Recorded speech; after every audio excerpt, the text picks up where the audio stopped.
کے پاس جغرافیہ ہے اور خالستان جلدی بنے گا. آپ دیکھیں گے مسلمان کی ایک اچھی بات کہیں کہ وہ سامنے سے لڑتا ہے. ہندو پیشاب پی کے سامنے سے کیسے لڑے گا؟ پیشاب پیے گا تو پیچھے سے ہی لڑے گا نا، جہاں سے پی رہا ہے وہیں سے لڑے گا، تو وہ پیچھے سے لڑتا ہے. انٹیلیجنس را فنڈنگ، وہ پیچھے سے لڑ رہے ہیں، سامنے سے نہیں لڑ سکتے وہ. السلام علیکم ناظرین، میں ہوں آپ کا میزبان حسنین، آپ دیکھ رہے ہیں نیا پاکستان. ناظرین اس وقت میرے ساتھ موجود ہیں ارشاد احمد کلیمی صاحب. ان سے بات کرتے ہیں، ان سے پوچھتے ہیں بھارت میں جو موجودہ سچویشن ہے، سکھ جو احتجاج کر رہے ہیں، لال قلعے پہ پرچم لہرا دیا گیا، اس حوالے سے ان سے بات کرتے ہیں، ان سے پوچھتے ہیں. السلام علیکم. وعلیکم السلام.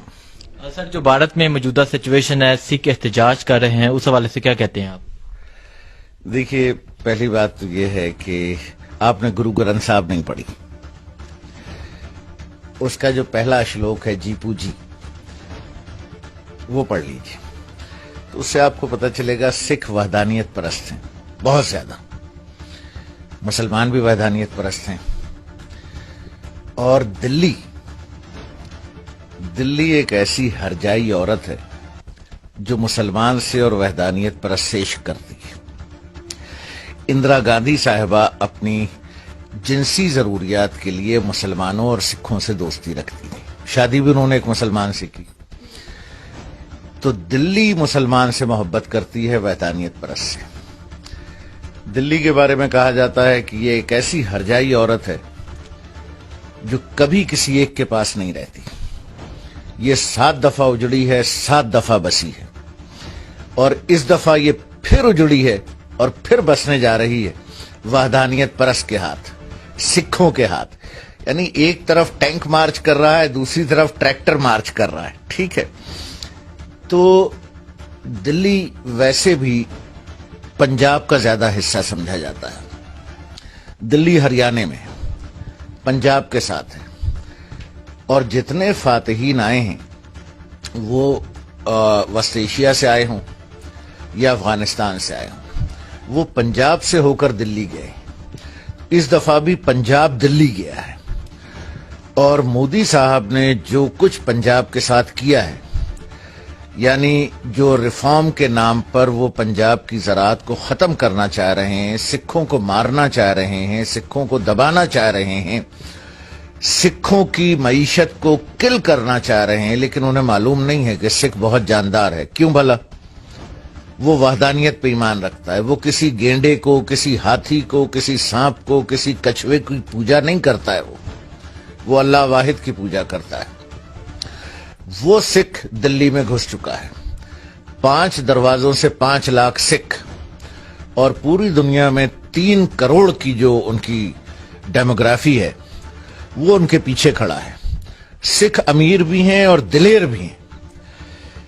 سکھ ہندوستان کی فوج کا بہت بڑا حصہ ہے. سکھوں کی مبارک جگہ پاکستان میں ہے، تو پاکستان سے ان کی عقیدت ہے.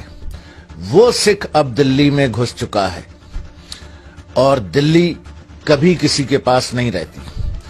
دلی 70 سال سے مہاشے جی کے پاس تھی، جو کچھوے کی پوجا کرتے ہیں، گائے کا پیشاب پیتے ہیں.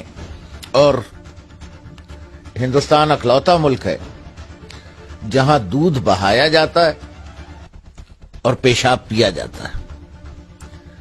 وہ جو شیو جی کا لنگ ہے نا، ایسے، وہ میں بتاؤں گا پھر کسی دن کہ وہ ہے کیا. اس کے اوپر دودھ بہاتے ہیں اور گائے کا پیشاب پیتے ہیں. گائے مبارک یوں ہے کہ ایک دن وہ لنگ کی پیمائش پہ نکلی اور کہیں رک گئی، وہاں اس نے سرسوتی کا پھول ٹانک دیا. لو جی، گائے بھی ماتا جی ہو گئی، سرسوتی کا پھول بھی خدا ہو گیا، اور لنگ جی تو ہیں خدا، نعوذ باللہ من ذالک. تو دلی پر یہ پہلی دفعہ، تاریخ میں پہلی دفعہ یہ دلی پر قابض ہوئے ہیں، اور دلی ان کے ہاتھ سے پھر نکل رہی. اس دفعہ سکھوں کی وجہ سے، اور دلی پر مہاشے جی کا، لالا جی کا اقتدار ہل چکا ہے. تو دیکھیں اونٹ کس کروٹ بیٹھتا ہے. اور میں یہ ضرور کہوں گا کہ دلی ہل چکا ہے. لال قلعہ دلی پر جو پرچم لہرایا گیا ہے لال قلعہ ہمارا ہے جی، بنایا بھی ہم نے تھا، بسایا بھی ہم نے تھا، آباد بھی ہم نے کیا تھا. یہ 10,000 روپے میں بنا تھا جی، اس زمانے کے شروع میں ہم نے بنایا، ہم نے بسایا، اور یہ پھر ہمارے پاس آئے گا. یہ آپ بے فکر رہیں. ہندوستان کا جو مستقبل ہے وہ ایسا نہیں ہے جیسا آپ دیکھ رہے ہیں. خالصتان کی جو تحریک ہے اس کے بارے میں کیا کہتے ہیں؟ دیکھیے، جب پاکستان اور ہندوستان بن رہے تھے انگریز سے آزادی کے وقت، اس وقت ایک صاحب تھے جواہر لال نہرو.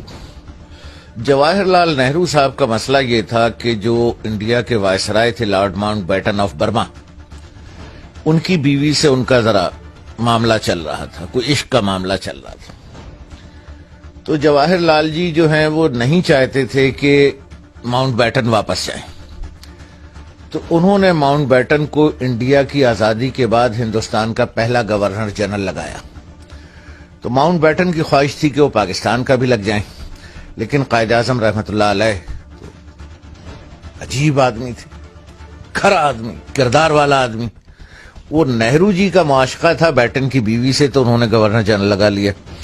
جناح صاحب تو باکردار آدمی، تو ہی ریفیوزڈ کہ نہیں جی نہیں. اب لارڈ ماؤنٹ بیٹن کے گورنر جنرل ہوتے ہوئے جواہر لال نہرو صاحب جب ہندوستان کے وزیر اعظم تھے، تو انہوں نے سکھوں کو یہ آفر کی کہ ہم پنجاب ہندوستان میں لے رہے ہیں اور ہم آپ کو اسپیشل رائٹس دیں گے، ہم آپ کو اٹانومی دیں گے. جو پنجاب نام کی ہم ریاست، خود مختار ریاست بنائیں گے جو ہوگی ہندوستان کے پاس، جس میں وزارت خارجہ، ڈیفنس اور کرنسی ہندوستان کی ہوگی، باقی معاملات آپ کے پاس ہوں گے.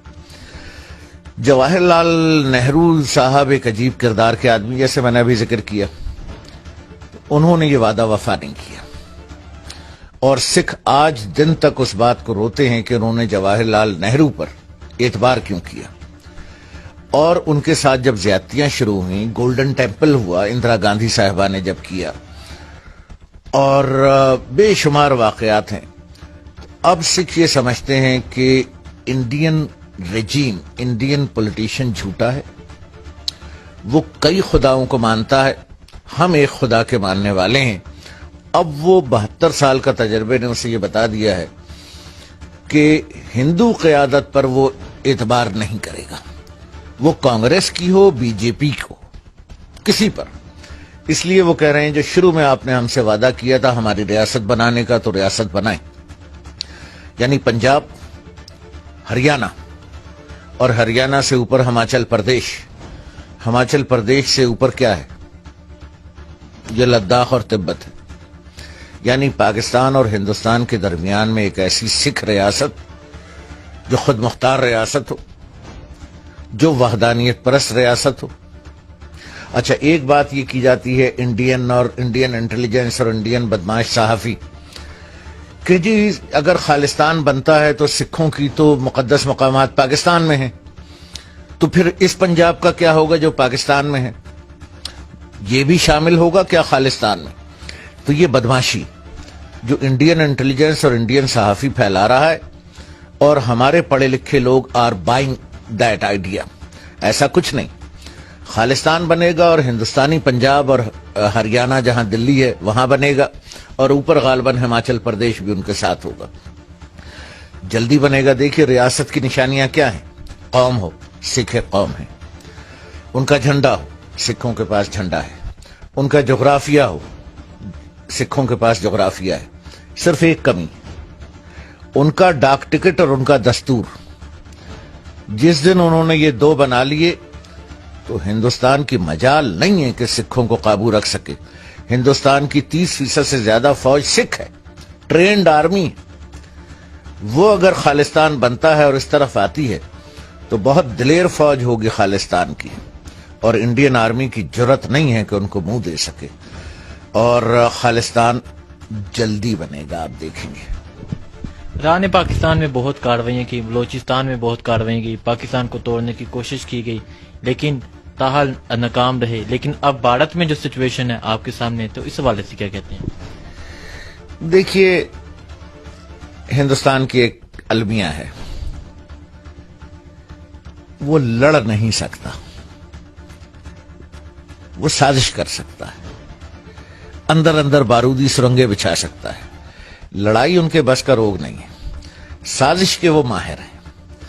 اچھا, ہندوستان میں جو کچھ آپ نے کہا کہ ہو رہا ہے, یعنی ہندو جو ہیں وہ اکثریت میں نہیں ہیں ہندوستان میں, اقلیت میں ہیں.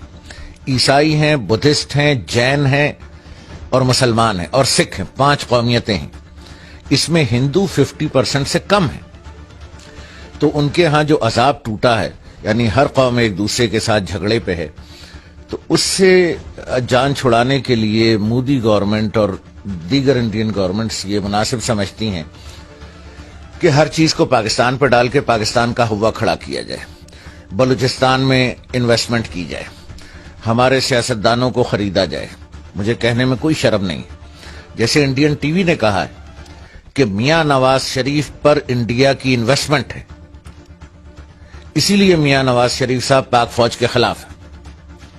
ٹھیک ہے, تو انہوں نے سیاستدانوں پہ بھی انویسٹمنٹ کی ہے, انہوں نے بلوچستان میں بھی انویسٹمنٹ کی ہے. آپ کا میڈیا یہ جو امن کی آشا اڑاتے رہے نا, یہ آشا پتہ نہیں عورت ہوتی ہے چڑیا ہوتی مجھے نہیں معلوم, یہ جیو ٹی وی والے جو امن کی آشا اڑاتے رہے, اس کی فنڈنگ کہاں سے آتی ہے؟ شہباز شریف کے بیٹے جو ہیں وہ مرغی کا کاروبار, وہ ریٹ کہاں کھولتے ہیں؟ ہندوستان میں کھولتے ہیں.